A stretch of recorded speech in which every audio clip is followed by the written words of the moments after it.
Hi అండి. నమస్తే. Welcome back to Winnie చేతి వంట. ఈరోజు విన్నీ చేతి వంటలో తోటకూర టమాటా కర్రీని ఎలా తయారు చేసుకోవచ్చో చూపిస్తాను. చాలా సింపుల్‌గా, చాలా తక్కువ టైంలో ఈ కూరనైతే మనం ప్రిపేర్ చేసుకోవచ్చండి. మరి ఇంట్లో మీరు కూడా తప్పకుండా ట్రై చేయండి. లంచ్ బాక్స్‌లోకి ఎక్కువ హడావిడి లేకుండా చాలా సింపుల్‌గా ఈ కూరని తయారు చేసుకోవచ్చు. మరి మీరు కూడా ఇంట్లో తప్పకుండా ట్రై చేయండి.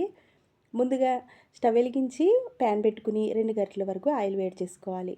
తర్వాత ఒక టేబుల్ స్పూన్ పచ్చిశనగపప్పు, ఒక టేబుల్ స్పూన్ మినపప్పుని, కొన్ని ఆవాలు, కొన్ని జీలకర్ర వేసుకుని, ఒక ఎండుమిరపకాయని ఈ విధంగా తుంచి వేసుకోవాలి. ఇవి కొంచెం ఫ్రై అయిన తర్వాత దీనిలో ఒక ఉల్లిపాయ, అలాగే ఒక పచ్చిమిరపకాయని చిన్న ముక్కలుగా కట్ చేసుకొని వేసుకోవాలి. ఇవి కూడా కొద్దిగా ఫ్రై చేసుకోవాలండి, మరీ ఎక్కువ ఫ్రై చేయకూడదు. తర్వాత దీనిలో ఒక రెబ్బ కరివేపాకు, అలాగే ఒక టమాటాని చిన్న ముక్కలుగా కట్ చేసి వేసుకోవాలి. ఇవి వేసిన వెంటనే కలపకుండా మూత పెట్టేసుకుని ఒక్క నిమిషం మగ్గనివ్వాలి. మగ్గిన తర్వాత మూత తీసి ఈ విధంగా ఒకసారి కలుపుకోవాలి. ఇలా అయితే చాలా త్వరగా టమాటాలు అనేవి మగ్గిపోతాయండి. తర్వాత 4 కట్టల తోటకూరని ఈ విధంగా శుభ్రంగా కట్ చేసుకుని ఒక జాలి గిన్నెలో వేసుకున్నాను. నీళ్ళు ఎక్కువగా ఉంటే కూర అనేది బాగా మెత్తగా ఉంటుందండి. అలా కాకుండా పొడి పొడిగా ఉండాలి అంటే చక్కగా ముందు చిన్న ముక్కలుగా కట్ చేసేసుకుని తోటకూరని ఈ విధంగా కడిగేసుకున్న తర్వాత ఒక జాలి గిన్నెలో వేసుకోవాలి. నీళ్ళన్నీ వాడిపోతాయి. ఇప్పుడు ఈ తోటకూరని దీనిలో వేసేసుకోవాలి. ఇలా ఒకసారి కలుపుకున్న తర్వాత సరిపడా ఉప్పు వేసుకోండి.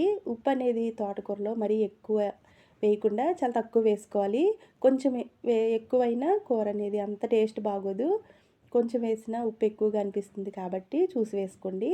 ఉప్పు వేసిన తర్వాత ఒకసారి ఇలా కలిపేసుకుని మూత పెట్టుకోవాలి. ఇలా మూత పెట్టడం వల్ల తోటకూరలో ఉన్న వాటర్ అన్నీ బయటకు వచ్చేస్తాయి. ఇలా ఒక్క నిమిషం తర్వాత చూసారు కదా ఎన్ని వాటర్ వచ్చినాయి బయటికి. ఇలా మళ్ళీ ఒకసారి కలుపుకోవాలి. ఇలా కలుపుకున్న తర్వాత దీనిలో కొద్దిగా కారం వేసుకోండి. నేను ఇక్కడ ఒక చిన్న టేబుల్ స్పూన్తో 1 టేబుల్ స్పూన్ వేసాను. ఇలా కారం వేసిన తర్వాత మళ్ళీ ఒకసారి కలుపుకోవాలి. ఇలా కలిపేసుకుని కొద్దిసేపు మూత పెట్టుకుని మగ్గించుకోవాలి. కూర మధ్య మధ్యలో చూసుకుంటూ కలుపుకుంటూ కూర దగ్గర పడే వరకు ఈ విధంగా ఉడికించుకోవాలి. చూసారు కదా వాటర్ అన్నీ ఇంకిపోయినాయి.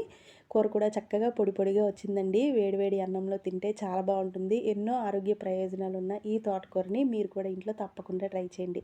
పిల్లలకి వారానికి 2 సార్లైనా ఈ కూర చేసి పెట్టండి. చాలా మంచిది ఆరోగ్యానికి. అంతేనండి, తోటకూర టమాటా కర్రీ అయితే రెడీ అయిపోయింది. మరి మీరు కూడా ఇంట్లో తప్పకుండా ట్రై చేయండి.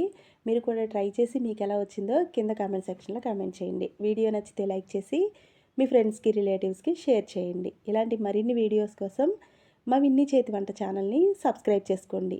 Thank you for watching.